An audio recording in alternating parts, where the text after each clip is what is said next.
kita secara teknis sendiri tidak alami, ya. Yang namun secara protokoler yang anjuran daripada negara kita juga tidak kita abaikan.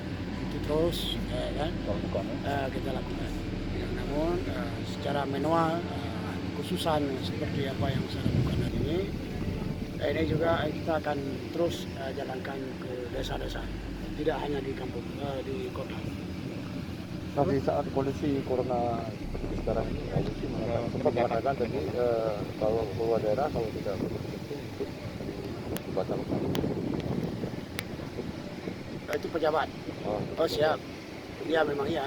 Kalau memang tidak penting sekali, kalau memang tidak memerlukan, ini tidak boleh keluar.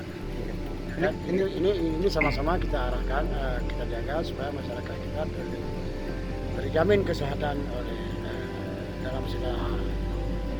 Oke, satu lagi. Ini kan kasus COVID di PD meningkat. Hari kemarin itu 100 kasus terakhir. Ya.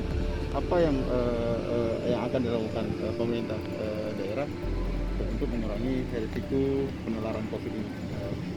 Seperti apa yang kita harus lakukan hari ini terus kita lakukan, terus kemudian kita tetap berupaya merubah pola tanam daripada masyarakat supaya masyarakat apa yang dikonsumsi pada hari-hari tidak lagi terkontaminasi.